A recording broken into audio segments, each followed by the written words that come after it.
This week on Capitol Journal, the inaugural festivities had Montgomery abuzz this week. We'll hear the highlights from the state's top officials after taking the oath of office. Governor Kay Ivey is in studio, expounding on some of her second-term priorities, like education and economic development.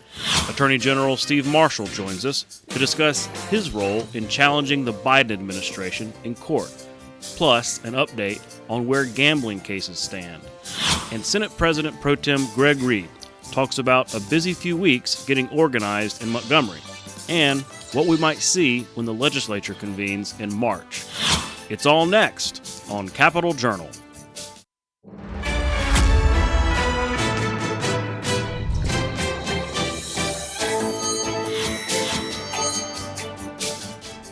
From our State House studio in Montgomery, I'm Todd Stacy. Welcome to Capitol Journal.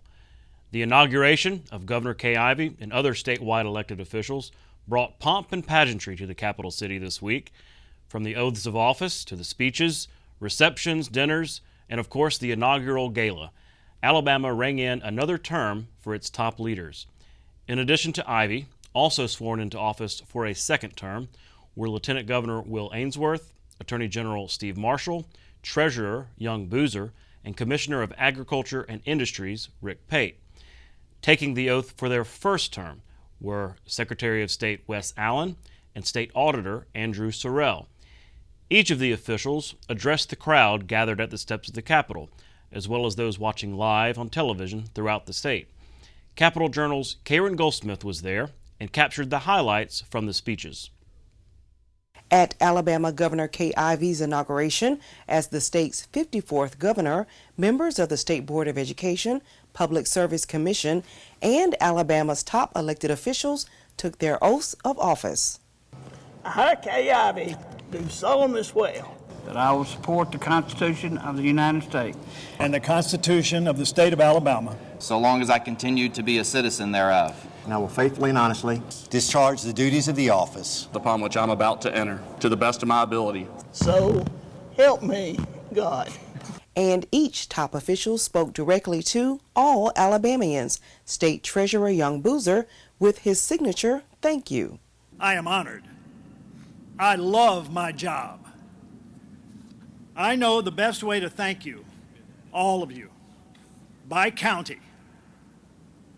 To the people of Jefferson, Mobile, Montgomery, Autauga, Baldwin, Barber, Bibb, Blunt, Bullock, Butler, Calhoun, Chambers, Cherokee, Chilton, Choctaw, Clark, Clay, Claiborne, Coffee, Colbert, Conecuh, Coosa, Covington, Crunchia, Dale, Dallas, DeKalb, Elmore, Escambia, Etowah, Fayette, Franklin, Geneva, Greene, Hale, Henry, Houston, Jackson, Lamar, Lauderdale, Lawrence, Lee, Limestone, Lowndes, Macon, Madison, Marengo, Marion, Marshall, Monroe, Morgan, Perry, Pickens, Pike, Randolph, Russell, Shelby, St. Clair, Sumter, Talladega, Tallapoosa, Tuscaloosa, Walker, Washington, Wilcox, and Winston. Many know my personal philosophy is do the right thing, do it the right way, and do it right away. Everything in our office is done based on those words. And let me remind you that we invest billions and make hundreds of millions of dollars for the state of Alabama. Agriculture Commissioner Rick Pate. I told Governor Ivey, I was on a podium with her and President Roberts from Auburn, and I said, what is the odds that the three people with the three best jobs in Alabama are on a podium together? And I feel that way. Being Commissioner of Agriculture is such a great and wonderful job and responsibility. Wes Allen, Secretary of State. And right now in small towns all over this state, people are dreaming and planning. They're working to make their dream of owning a business a reality. And I'm honored that I have been entrusted to assist them, even in the smallest way, through our Business Services Division. And as I work to ensure that our elections are the safest, most secure, and fairest in the nation, I will always remember that the Elections Administration that we undertake within the walls of the Secretary of State's office are not minor, everyday tasks. They are instead the bedrock of our constitutional republic and must be treated as such. State Auditor Andrew Sorrell. To those who volunteered, donated, and voted for me, to you I say thank you. To those who did not vote for me, I hope to earn your vote in the future by giving this position the effort and attention it deserves. I want the state auditor's office to be something we can be proud of. Attorney General Steve Marshall. We have fought the fights that had to be fought for the people of Alabama. I took on opioids. And with a personal axe to grind, I refused to participate in a nationwide opioid settlement because I wanted to make sure Alabama got what it deserved. Over $300 million that we can now use to combat the pain and suffering that opioids have caused in our state. Will Ainsworth, Lieutenant Governor. We protected our military bases by making Alabama the most welcoming state in the country for active service members, dependents, and veterans.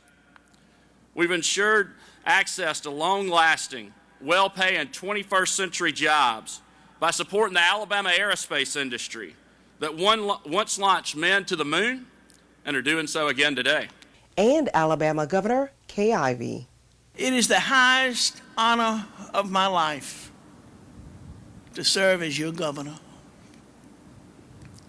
I commit to you today I will work hard over the next 4 years to build on our roots so we can address our long-standing challenges, further progress, and prepare for the future. Thank you all for entrusting us with your state government. And it is indeed your state government. I assure you, our best days are still ahead. May God continue to bless each of you and the great state of Alabama. For Capitol Journal, I'm Karen Goldsmith. With the inauguration over, there are about 6 weeks until the legislature convenes for its first regular session of the new term. Most lawmakers also took part in the festivities, and legislative leadership was busy planning for the work that lies ahead in March. Here's a photo from legislative leaders, including the budget chairman, meeting with Governor Ivey and her top staff, including Finance Director Bill Poole. Capitol Journal's Randy Scott caught up with lawmakers to get their thoughts on this new term beginning. Downtown Montgomery is buzzing with activity as the inauguration gets into gear. Scores of people are on hand to watch new state officers get sworn into office. Among them are 2 former members of the Alabama House, Wes Allen, who is now the Secretary of State, and Andrew Sorrell, who is now the state auditor. The big event is Governor Kay Ivey getting sworn in for another term in office. Among the people watching are several members of the Alabama House of Representatives. They recall what they've seen and heard during the day's events. The governor's address was very positive. It was very good for the state of Alabama. I think we're in a really good spot nationwide. We've come through the pandemic strong, a lot stronger than a lot of other states. And a lot of that's just by working together. And working together from rural to urban to cross-party lines, and I think that, her address reflected that today. I think a lot of things were said in terms of specifically the governor, how she talked about her successes that she's had with businesses and industry and her infrastructure deal and the money that we put into broadband. But on the other side, some of the things that I thought should have been of as importance was the expansion of Medicaid, or to make sure we increase health care in this state for those citizens that are struggling with affordable health care. Lawmakers are also hoping the good vibes of the inauguration carry over for state business when the regular session starts in March. That's the feeling I get so far in our initial meetings in the organizational session. I mean, unlike Washington, we elected the speaker very swiftly. It was a bipartisan election for our new Speaker of the House that we have. So I thought that was a very positive step forward and a good step for Alabama. We're hoping that'll carry on in terms of some bipartisanship, seeing some type of legislation that we all can agree on and work together, not only for Democratic Party, Republican Party, but the whole state of Alabama. So we were very hopeful and optimistic that we're going into the session, we can get some things accomplished for the people of the state of Alabama. For Capitol Journal, I'm Randy Scott. In her first act of her second term, Governor Ivey signed 4 executive orders related to improving education. Executive Order number 729 promotes early literacy by by establishing a statewide Dolly Parton Imagination Library Network. Ivey authorized $4.1 million for free books to be mailed to children every month. Order number 730 establishes the Governor's Commission on Teaching and Learning. It will examine ways to enhance the quality of elementary and secondary education. Order number 731 directs the state superintendent to submit a report outlining progress on the 2019 Literacy Act and the 2022 Numeracy Act, as well as changes to high school graduation requirements. And Order number 732 establishes a K-12 teacher apprenticeship program. I'll speak with Governor Ivey in more detail about these initiatives here in a bit. The latest state unemployment numbers are out. Alabama's jobless rate for December was 2.8%, up slightly from 2.7% in November. It's down over the year, as unemployment was 3.1% in December of 2021. According to the Department of Labor, people counted as employed rose over the year by 56,418 to a total of 2,229,259 people employed. Before we get to tonight's guests, something a little different. U.S. Senator Katie Britt garnered lots of attention online this week when a Twitter video of her interacting with students at Dunbar Magnet School in Mobile went viral. Britt was high-fiving and hugging and taking selfies with a crowd of eager and enthusiastic students. It really is worth seeing.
You don't see that from a U.S. Senator every day.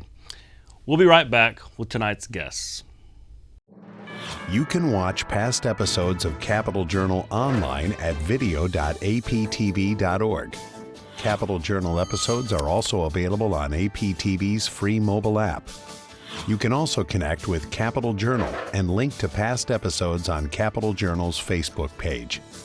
And you can listen to past episodes of Capital Journal when you're driving or on the go with Capital Journal podcasts. Next, I'm joined by Governor Kay Ivey. Governor, thanks for coming on Capital Journal. Well, thanks, Todd. It's always good to be with you and your viewers of Capital Journal. Well, congratulations. It's a big week for you. Inauguration. We showed parts of the speech earlier, but you had the parade, you had the gala. Big week. Can you kind of break down in just some simple terms what you were trying to convey to the people in this, your final inauguration speech? Well, Todd, I wanted to be sure to emphasize the fact that our greatest resource are our people. And I wanted to look at the tornado and the devastation in Dallas County and see that when trouble hits us, our people are our greatest resource, as they are our greatest resource during the good times. So I wanted our people to know that I sure recognize that and appreciate that. The inauguration was a grand day. It went flawless. A lot of good folks had put a lot of hard work in all the details, and so that mattered, and it paid off. And when I walked out on the steps and looked at that crowd, they were energized, and they gave me energy, and it was a truly great inauguration, and I'm just grateful to the people of Alabama for being so supportive. Well, your first act in this new term was to issue these executive orders related to education. I think there were 4 of them. It's interesting to me because it kind of sends a statement. You talked about education in your speech about being the top priority in this new term. So it's in a statement that you're serious about it. Even before the legislature meets, these executive orders are coming out. Can you kind of walk me through what these do and what you're seeking to do? Well, Todd, we spent our first term on laying foundations in key areas, education being one of them. And now we want to put some sure meat on the bones and be specific. And my goal is at the end of this term, for the state to rank in the top 30 states in math and reading. And just yesterday I was at Chisholm Elementary School and I took a stack of books. And it was just amazing when we passed out these books appropriate for their age. They just lit up. They were so excited to have a book of their own. And we left a whole bunch of books with all the students at Chisholm Elementary. And it's just refreshing to see how excited children get when you encourage them to read. And that is so important that we teach our children to read and to read good. Mm-hmm. Grades 1, 2, and 3, we learn to read, and after that, we read to learn. So reading is just imperative. Well, that's a lofty goal. I mean, 30s, it was just a few years ago we ranked last and second to last in math and reading. So, right. I mean, I know the legislature passed and you signed the Literacy Act and the Numeracy Act. These are some building blocks. Are those things that you want to double down on, maybe in this next term, build upon? Are there other things? Well, we're sure going to double down on those as well, because improving math and reading are top priorities.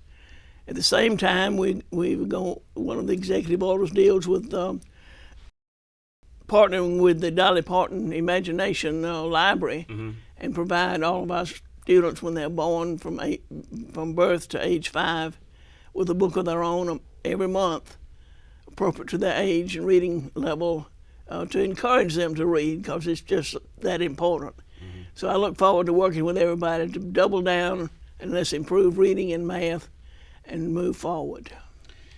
Well, you're not the first governor to mention education in an inaugural address. Probably every governor has, going back to when we had schoolhouses. But you may be the first to really stake out ground on charter schools and school choice more broadly. I thought that was interesting. I've never heard that so prominent in an inauguration address.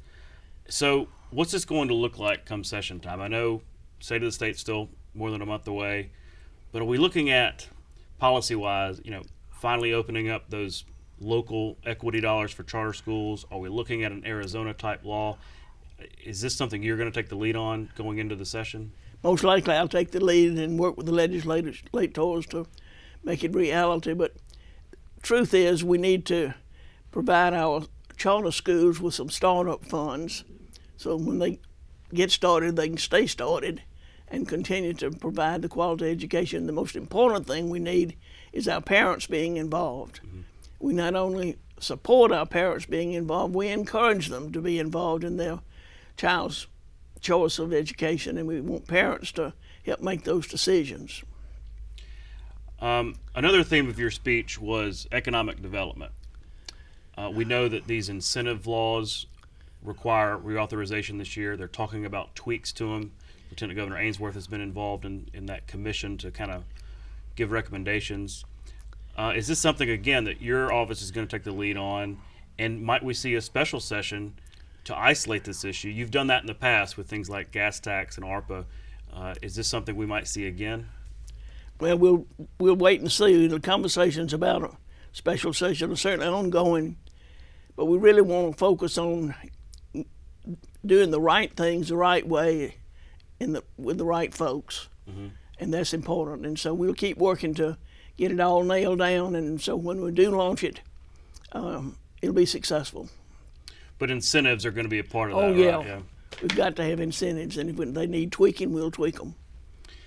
So switching gears, we've been reporting on prison policy, specifically this issue of good time. I know that you had a press conference last week talking about an executive order that you are issuing, changing the policy a little bit. Now we've got a bill from April Weaver changing the law actually on this, good time, meaning good behavior in prison for inmates can lead to a reduced sentence. So we're going to see some changes here, not just from executive, but maybe even from law. My question is, don't we need things like good time to incentivize good behavior? I mean, the prisons are violent enough, right? And so don't we need things to help prisoners have an incentive to behave and do good?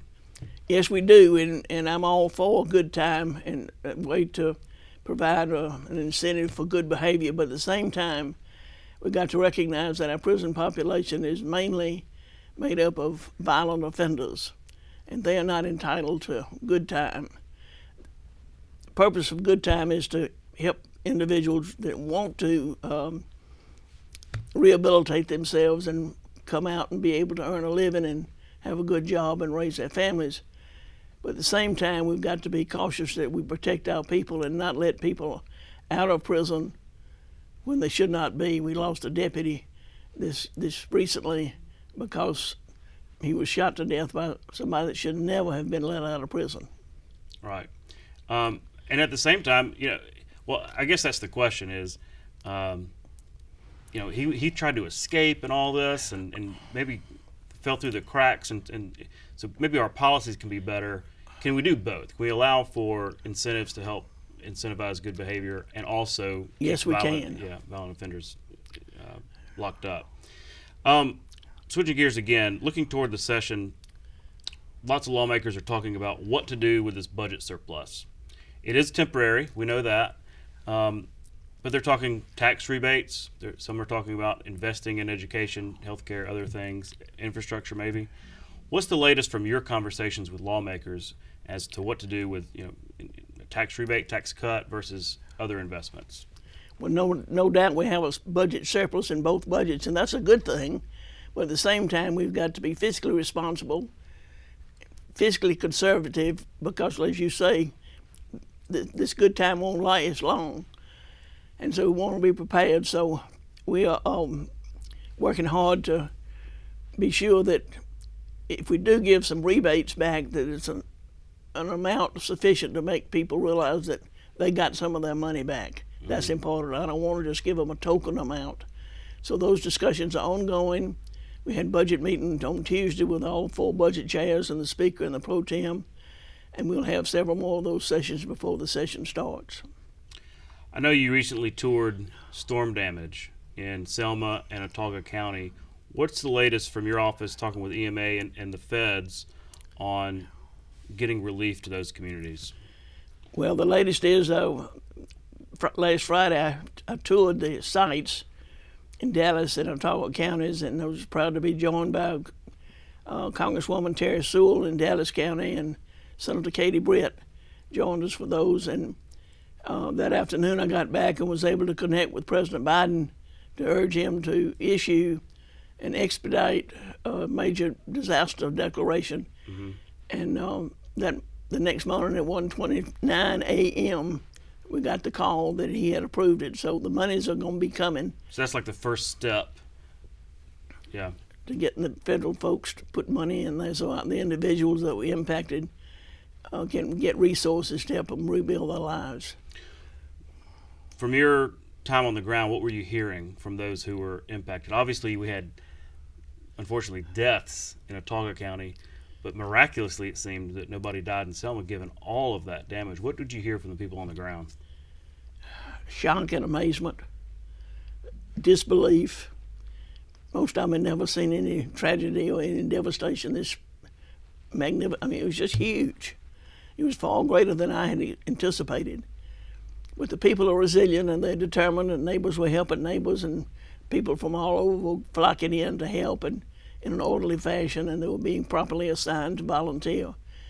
So it was a good sight and a good day, and I was glad to be able to visit before inauguration to thank our people for being the strong resource they are.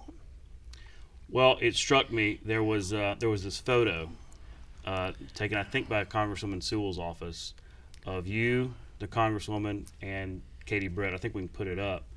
It was just really striking. Y'all were touring storm damage. There it is. There in Selma. And it's just interesting because here are the state's top leaders, there in Selma doing your jobs, but all women. And would you have thought that 20 years ago? What are your thoughts? This was a grand moment, and I was so proud to be with both Katie and Terry, and appreciated them joining us on this tour. And I think the people in the areas were proud to see them too. Yeah. Well, we're almost out of time, but any other news you want to make? Any other thoughts you have here, starting out your final term as governor, kind of guns a-blazing? What do you want the people to know? Well, as I told them folks in my inaugural speech, elected officials, get ready, because we're going to have a full and productive and busy 4 years.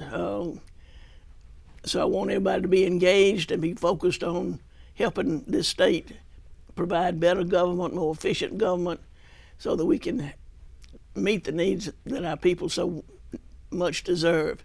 And I look forward to serving a second term. Excellent. Well, we'll be looking forward to more specifics on those education topics and also on economic development.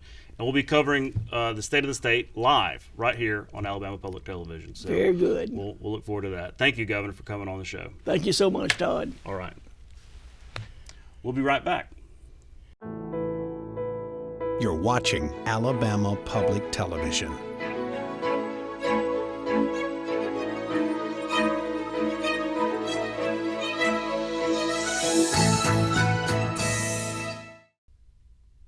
Next, I'm joined by Alabama Attorney General Steve Marshall.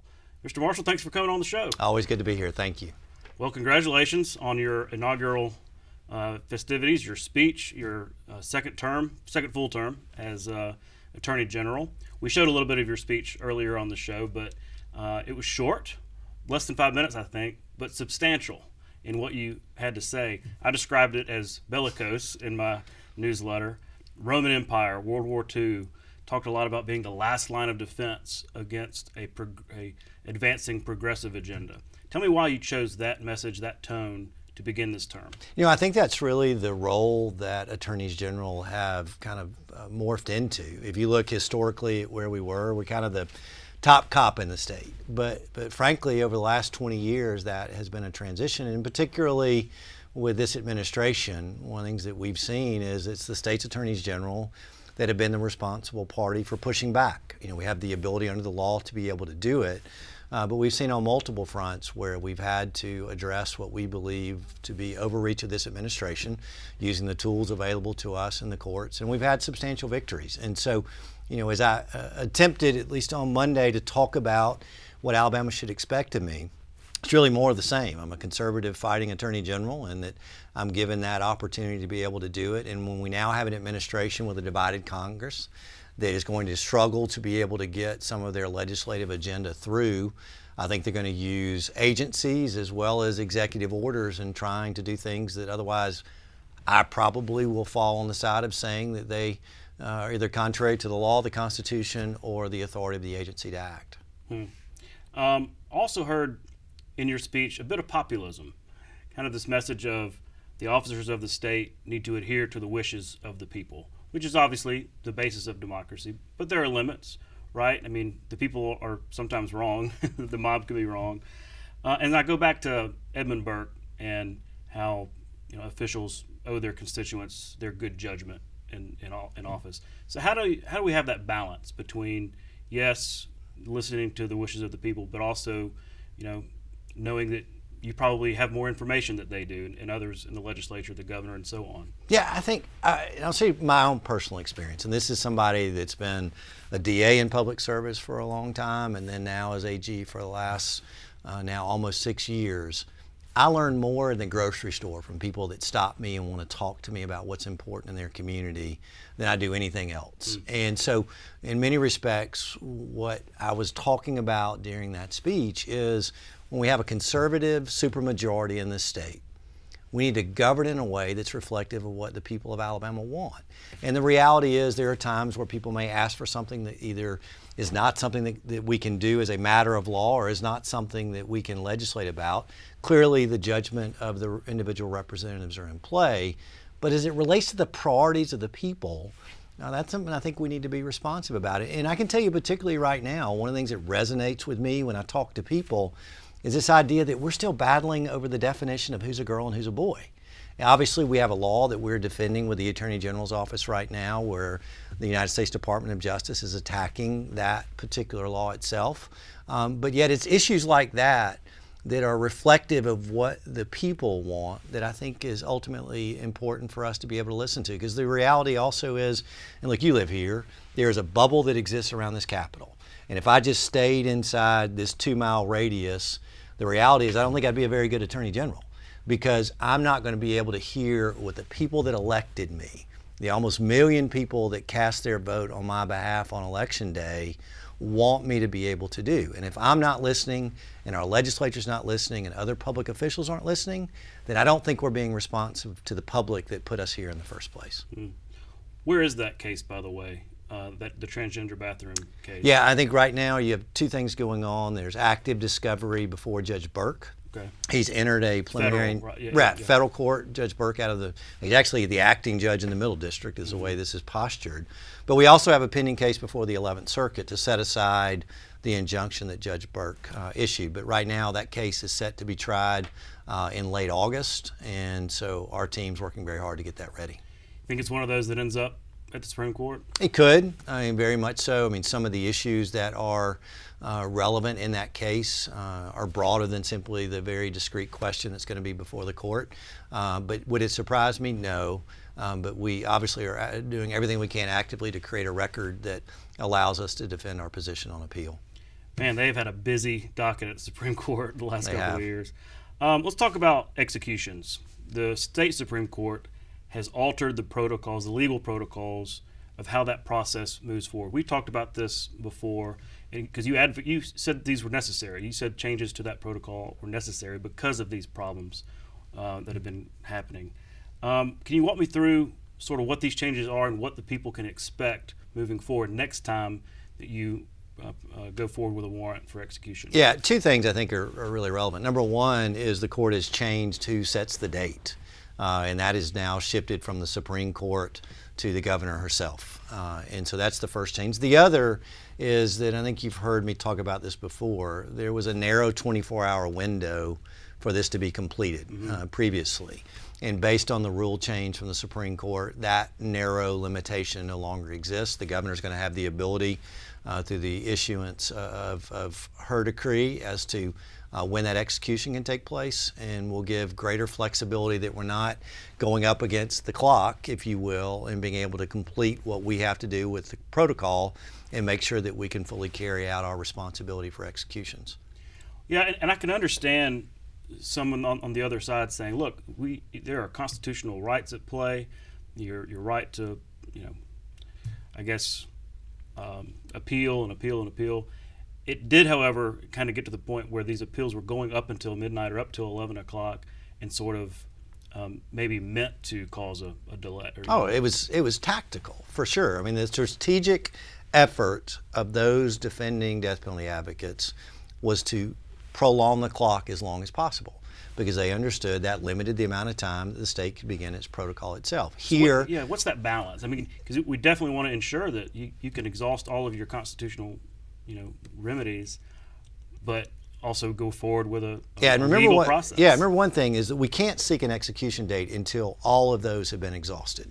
Okay. So that even before we can petition the Supreme Court, that has begun. What we've seen, though, are these last-minute appeals really on a tangential issue, not over this question of innocence, but rather a separate issue. For example, one of them was, did I sign the form or not relating to nitrogen hypoxia? Has nothing to do with whether or not somebody committed the crime and the death penalty should be imposed. And it's that type of litigation that's been used to really strategically try to run out the clock on the state. Now, it's not going to change their ability to file whatever pleadings they have. It's just going to allow the clock not to be the determining factor about whether or not the execution can take place. I see. Switching gears, there's this report out from Pardons and Paroles showing a new low for paroles being granted to inmates. 90% of eligible inmates were denied by the board last fiscal year. It used to be more like 70%. in 2019. That seems like a drastic change. 90% of denial, is that where we need to be? Are you concerned about that at all? Well, I think individualized evaluations of parole considerations are where we need to be. You know, if you look and lump everybody together, then you don't have a picture of truly what they were deciding. And let's sort of go back a second. 80+% of those who are in our prisons are there for violent offenses. So I think as a practical matter, you would believe that they need to be given significant scrutiny before they are ever released. And so if in fact the number of violent offenders has increased for parole consideration, then naturally you would assume the number of denials would have gone up. It's not going to be somebody that's there for possession of controlled substance, theft of property second degree. It's going to be somebody that's committed a violent offense in Alabama and has already proven themselves to be a violent criminal. Secondly, you have to somehow assume that the other parole board was doing it right. And so the question becomes, just because prior precedent shows a certain percentage, were they using the right criteria? And if you recall, we made a wholesale change to paroles a few years ago. And part of the reason why was during the discussions with the parole board and asking them, what do you see as your responsibility? The old parole board, where none of the same members were a part of that, said, we see ourselves as trying to regulate the prison population. That's not their role. Their role is to consider from a public safety consideration, is it safe for somebody to be released? The new parole board, I believe, has that perspective going in, and I think that to some extent can explain part of the reason why there's a difference. I want to get the latest on gambling. The last time you were here, we talked about you had, I guess, begun sort of the legal process to go after Victoryland, Whitehall, some of these others. Where are we? Where's your office in that process? Yeah, and by the way, the last time we were here is when we'd won, because it's been 4 years since we got that point. So it's been a long time coming. But a couple things have happened, one of which is most recently on Friday, the Alabama Supreme Court ruled in our favor on a criminal forfeiture case involving gambling taking place in Jefferson County, and established again that we were right to be able to shut down those facilities. And it's why I encourage the law enforcement officials in Jefferson County to act on what is clearly unlawful activity that's taking place there. They have that ability to be able to do it, and the Supreme Court has made that clear. As to the larger facilities that we've been involved with in Macon County and Lowndes County and Greene County, right now with both Macon County and Lowndes County, the circuit courts have now entered the order as directed by the Supreme Court, directing those facilities to shut down. They've been given a time period that right now has not expired, but should soon, and so we would expect for them to no longer be open. In Greene County, it's procedurally a little different. And we have multiple actions pending against facilities there, but we've not gotten to the point where we've gotten a final order from the judge. Well, a lot of people are curious as to watching this process play out, so I'll be eager for updates from your office. We'll do. We're out of time, but I really appreciate you coming on the show. As always, it's great to be here. We'll be right back. You can watch past episodes of Capitol Journal online anytime at Alabama Public Television's website, aptv.org. Click on the Online Video tab on the main page. You can also connect with Capitol Journal and link to past episodes on Capitol Journal's Facebook page. Next, I'm joined by State Senator Greg Reed, President Pro Tem of the Alabama Senate. Senator, thanks for coming on Capitol Journal. Thank you, Todd. Always good to be here. Well, it's been a whirlwind couple of weeks. If you think about the organizational session, I guess last week, this week we had the inauguration, all the festivities that go along with both. We had the breakfast. Thank you for participating in that breakfast. Maybe, is there now a little bit of time for everybody to catch their breath before you come back in March? Well, I hope there's a little opportunity for that. We still have a lot of things on our agenda, of course, as we look forward to March. But thinking back over what's transpired, I certainly am excited about what has happened. It's my privilege to serve as president of the State Senate, and my colleagues having elected me to that post is a great honor and a great privilege for me. And so I hope to serve them and serve the people of Alabama and serve District 5, my home district, as best I possibly can, give of my best to the task. So I'm looking forward to that. The organizational session had a lot more to it than just my election as president, and we had a lot of very important topics that we went through related to the rules of the body, how we operate, So a lot of things that went on there, joint rules, how we operate between the House and the Senate together when we have joint sessions or whatever. So those were all important things that we did. And then fast forward to the inaugural, I mean, I don't know how many appointments I had, a lot, going to this reception and that event, and of course the inaugural details. And I had a lot of fun at the parade. Jasper High School, which is from my hometown of Jasper, where my wife and I live, and our sons went to school there. So their local band was in the parade. I got to visit with them. That was a fun thing. And so the events of all the inaugural detail, you know, congratulations to Governor Ivey and all the other constitutional officers that were sworn in on the steps of the state capitol. So it's a traditional topic. It's a constitutional requirement. It's one that's done with much pomp and circumstance, and that's a healthy thing, I think, for all of us. Well, congratulations, by the way. I should have mentioned that on your re-election as pro tem. This will be your first full term, I suppose. You kind of came in at halfway through the last term. Am I correct on that? That's correct. Yeah. Well, and it really struck me because it was both your election, re-election as pro tem, and also downstairs in the speaker's election. Both of those votes were bipartisan and unanimous. Now, of course, as per tradition, of course, if the Democrats had the majority, the outcome would be completely different. But it is this kind of interesting tradition. You contrast that with Washington, when we watched the House just, you know, goodness, all the mess that happened that week electing a speaker in the House, but just generally kind of partisanship run amok. There seems to be an interesting difference there between Washington and here in the capital city. I think there's certainly a difference, and I was disappointed in some regards to see what transpired in Washington. At the same time, I talked with several of our congressional members. You know, it's a process. They had to go through it, and it's a lot more difficult for them than, to your point, what has been the case in Alabama. I'm glad they've got that behind them now. But, you know, this issue in regards to getting along in the body and trying to be focused on something that's bigger and better and broader than you, which is the people of the state of Alabama and the issues that we have to deal with, is something that I applaud the members of the Alabama legislature, in particular my members in the Senate, for having that attitude. You know, they selected me as their president pro tem. I'm honored and privileged. We had a lot of topics that we discussed. A lot of work in a collaborative environment like that, where you want to get everybody's input, has to happen long before you ever get to the floor. So there was a lot of discussion about what are your thoughts, what's your philosophy, what do you want to do, what is your leadership style. Members had seen that over the last couple of years and obviously seemed to be pleased with it. But the relationships are deep in the state Senate. We've got new members, of course, that are going to be strong members, and we're looking to build strong relationships with them. But many of these men and women, Republican and Democrat, I've served with during my tenure in the legislature and have built very strong relationships with them. And look, we're going to disagree on topics, okay? We're going to fight it out on the floor sometimes. That's just the way it is. I want everybody's voice to be heard. I think that's healthy. Alabama gets a better product when we listen to what everybody's thought and experience is when all that's brought to the table. But I've got good friendships with Republicans and Democrats in the state Senate, and you know, as a result of working on those relationships, I think it puts us in a good place to where we can focus on what's the most important thing. And it's not partisanship.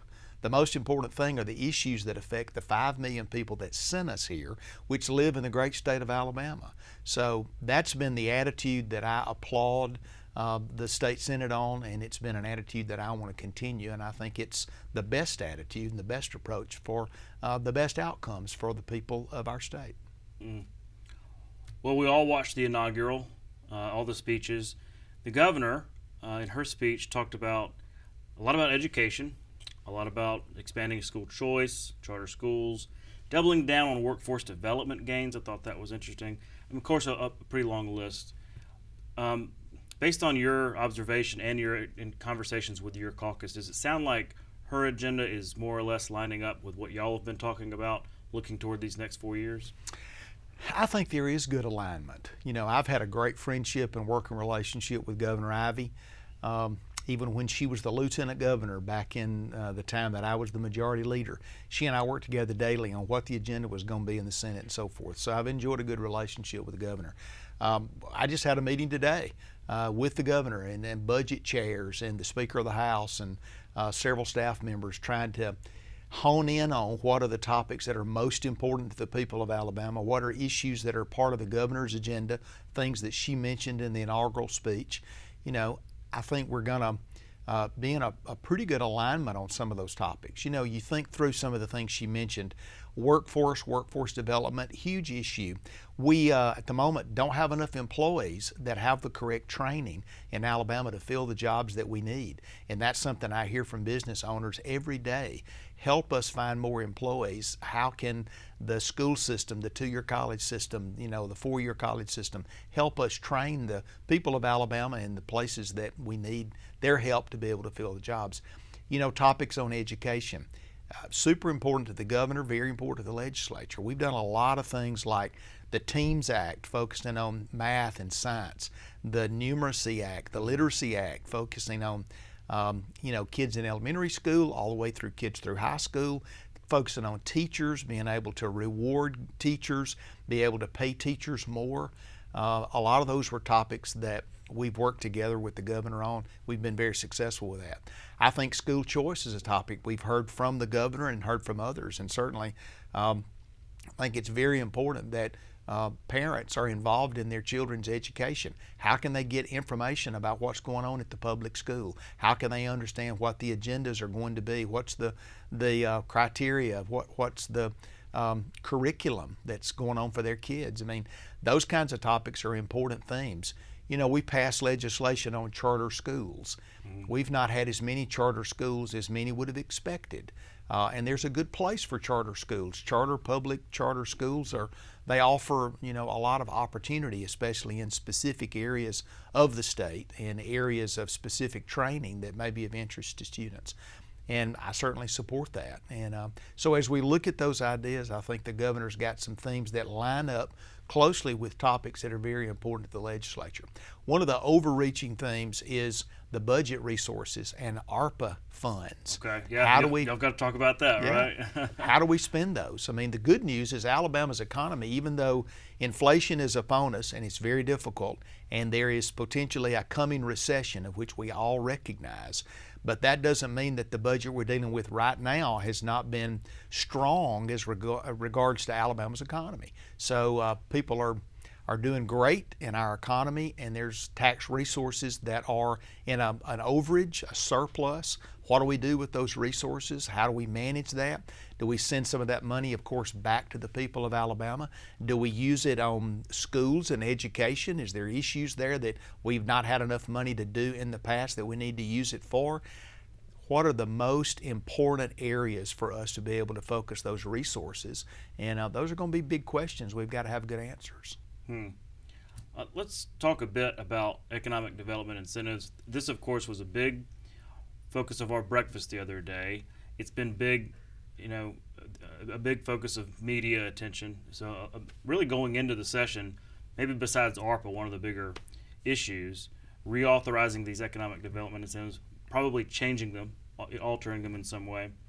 But I'm curious about the new lawmakers, the ones that, you know, are brand new to this and maybe didn't run on the very specific issue of incentives. So maybe they're learning this for the first time. What are you hearing from them? Any feedback about reauthorizing incentives and the need to do that and why this process exists? Well, I've heard a good bit. You know, I think if you look at 31, if I'm correct, 31 new House members, we have 6 new senators. Those men and women were not in the place where I was in years past, working on the Alabama Jobs Act, Growing Alabama, the AIM Act, the renewal of the Jobs Act, all those things that have transpired over the last 5 or 6 years. They see the benefits, they hear the statistical detail of how Alabama has benefited significantly from the growth in manufacturing, industrial growth, and the like as a result of the incentives. But what's the specifics of the incentives? How do they work? How did they work before? And now how do they work in the new law. And if we look to renew that, then what are all the things that have worked great, but what are things that are a little bit different that maybe we want to do in the future? And they've asked a lot of questions, rightfully so, about those themes. And they need to be changing. They need to be reevaluated. I mean, our competition with Louisiana or Michigan or South Carolina, it is hot daily. I mean, they're trying to do anything they can to win the opportunities. Alabama's in that same place. And our Department of Commerce and others have done a really good job in using the incentives wisely to be able to, have good opportunities coming to our state. But it's going to be different tomorrow than it was today. And so a lot of the feedback, a lot of the questions that have been asked by new legislators are, if we're using them wisely, why? What does the law really do? How did we do it before? We're doing it different now. Obviously, it's paying dividends. But what do we want to change in the future? What's the landscape of the way things are different in competition with other states moving forward? And how do we best position that? So I've gotten good questions, certainly from senators that want to know the detail of that. Yeah. And that'll be a part of what we want to discuss when we get to the legislative session in regards to renewal of those incentives. Well, yeah, you talk about the history. That's fascinating because I remember going back to some of the larger projects, and it was essentially a loan, right? A bond that the legislature would have to go and borrow money every time one of these huge projects would come along. That's right. That's not the case anymore. It's very much structured. It's pay as you go, and so learning that history, if I was a lawmaker, would be really important to me. Assuming that they hadn't been immersed in Alabama politics for 20 years. Yeah. So. Well, most of them have not been, and certainly not in this particular area. And it's a topic that I enjoy talking to them about. As you and I discussed at the breakfast event that your team hosted, I've been involved in this quite a bit. It's been one of the hallmarks of my service in the state Senate. I carry the Jobs Act, the Growing Alabama Act, the AIM Act, the renewal of the Jobs Act. All of those have been my legislation in the state Senate. So I've been engaged in this process pretty deeply during my tenure. In trying to look at where we go next, what we do next. Before, to your point, Alabama went and borrowed money, gave it to companies that came to Alabama, and then would have to pay off the bonds at a later time. We changed that with the Alabama Jobs Act, which basically said, we're going to encourage you to come to Alabama. Once you come to Alabama as a company we're recruiting, and you do all the things that we agree in the arrangement, the contract that you're going to do, then we're going to rebate you those taxes, those incentives will give you those rebates back as a business, and then you're able to use those in whatever ways are important to your business. That was a much better way for Alabama to manage that. There were benefits to some of the companies too in the methodology. They liked that idea, but it gave us an opportunity to say, you have to do what you say you're going to do on the front end. Mm-hmm.